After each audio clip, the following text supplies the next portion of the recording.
Olhamos aquilo que se passa na Europa, com os apoios que a Europa está a dar para esta pandemia, e por isso é nosso convidado esta manhã João Pedro Dias, professor especialista em assuntos europeus. Muito bom dia, Sr. Professor, obrigada pela presença neste Mais Info.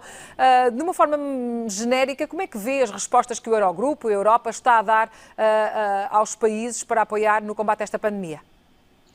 Bom dia, muito obrigado pelo vosso convite. Olha, eu acho que antes de nos focarmos concretamente na questão dos apoios que a União Europeia está a dar para esta pandemia, convém termos presente o seguinte: a União Europeia atua em função de um conjunto de competências que lhe são atribuídas pelos Estados-membros. Há algumas matérias que a Comissão Europeia tem como matérias próprias, há outras que são matérias exclusivas dos Estados-membros e há matérias que são partilhadas entre os Estados-membros e a própria União Europeia. Dito isto, perguntar-se-á qual a situação relativamente às questões da saúde pública.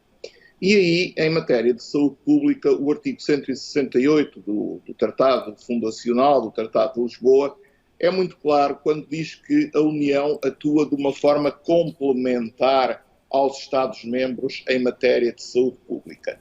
Ora bem, essa atuação complementar faz com que quê? Faz com que, mais do que propriamente termos tido uma resposta europeia global à situação de pandemia, nós tivemos basicamente 27 respostas diferentes, 27 respostas nacionais a este problema, sendo que a estas 27 respostas nacionais somou-se uma 28ª da União Europeia, que basicamente consistiu na adoção de 4 ou 5 grandes medidas, quase todas elas de matéria de natureza económica, de natureza financeira. A União Europeia começou por, digamos, numa atitude absolutamente original, libertar os Estados-membros dos critérios da dívida e do déficit.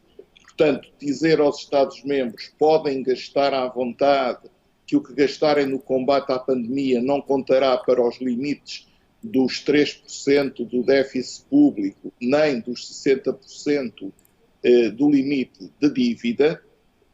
A União Europeia permitiu a derrogação também daquele artigo que proíbe aos Estados-membros injetarem capital diretamente nas empresas através das ajudas de Estado, dizendo que podem injetar capital, podem apoiar as empresas, que não será por aí que surgirão problemas.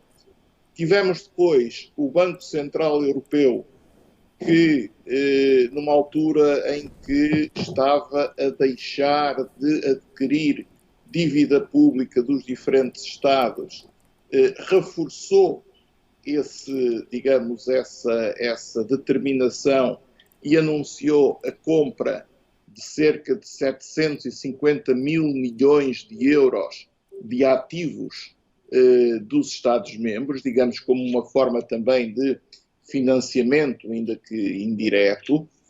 Tivemos também, em quarto lugar, uma decisão que será basicamente tomada pelo Mecanismo Europeu de Estabilidade, que funciona um pouco como um fundo monetário à escala europeia, que está prometida para o fim, ou melhor, para o fim de maio, princípio do próximo mês de junho, que pode ascender a quantias, a um apoio nunca antes visto em programas de apoio europeu, comunitário, falando-se em qualquer coisa como um milhão de milhões de euros. Mas apesar disso, Sr. Professor, de todos esses mecanismos de que fala e dessa ajuda que tem sido dada, há muitas críticas à forma como a Europa está a lidar com esses mesmos apoios e até a distribuí-los. Desde logo, não há entendimentos dentro da própria União, entre os diversos países, nomeadamente algumas guerras entre o Norte e o Sul. essa observação tem toda a pertinência. Aliás, uma das consequências nefastas deste vírus é que este vírus, de certa forma, veio dar uma maior ênfase, uma maior força, veio permitir o recrudescimento de algum tipo de nacionalismos europeus. Ou seja, nós hoje vemos cada governo, cada Estado, cada chefe de governo, cada chefe de Estado a tentar basicamente encontrar a melhor forma de resolver os problemas dos seus países. Nós não encontramos uma única voz que pretenda equacionar os problemas dos 400 milhões de habitantes da União Europeia e que veja, digamos assim, que tenha uma visão de conjunto dos problemas da União e que tenha encarado a resposta a esta pandemia de uma forma global à escala europeia. Creio que é uma matéria que, numa próxima revisão dos tratados, se impõe que seja aprofundada no sentido da sua maior comunitarização. E também é verdade que dentro dos Estados-membros, recrudescendo esses tais nacionalismos que eu abordei, é evidente que surgem também as desavenças, os desacordos, que surgem as divergências, sobretudo entre os Estados que mais necessitam e aqueles ou melhor, os Estados que mais podem contribuir e aqueles que mais necessitam do apoio da União Europeia. Isso é uma verdade e essa pode ser uma consequência, eu diria, uma consequência lateral, política, que esta crise nos vai deixar, como vai deixar outras.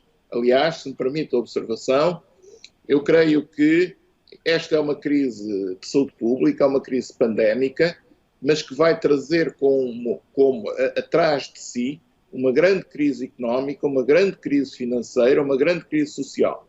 E eu estou profundamente convencido que no meio desta globalidade, a crise pandémica, a crise de saúde pública, vai ser aquela que primeiro e mais facilmente vai ser debelada. Olhando um bocadinho para o passado recente, a Europa já tinha um grande problema para resolver, que tinha a ver com o Brexit, que não está ainda totalmente resolvido. Associando esse problema ao outro que agora surge, que está a falar exatamente, que tem a ver com essa crise económica, não poderá abalar ainda mais aquilo que é o projeto europeu? Sem dúvida que sim, e eu até iria um pouco mais além. A Europa não tinha só o problema do Brexit. A Europa tinha a crise do Brexit, que é verdade que ainda não tinha sido resolvida, que teria que ser resolvida até 31 de dezembro deste ano e está absolutamente parada.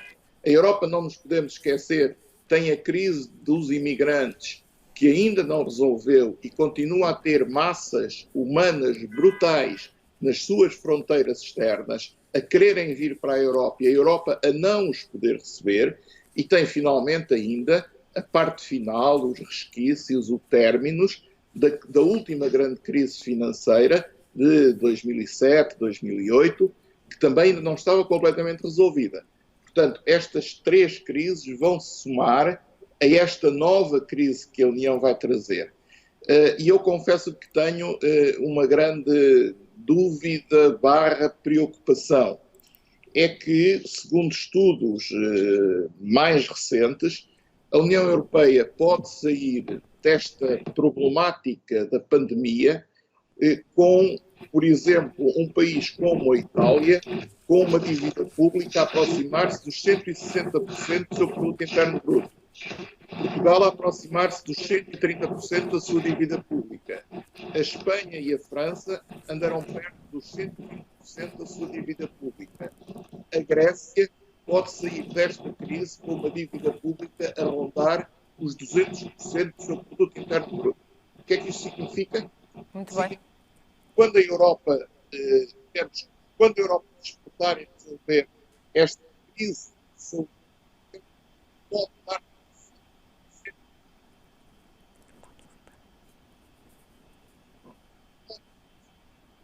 Muito bem, João Pedro Dias. Nós, nesta altura, eu peço-lhe também que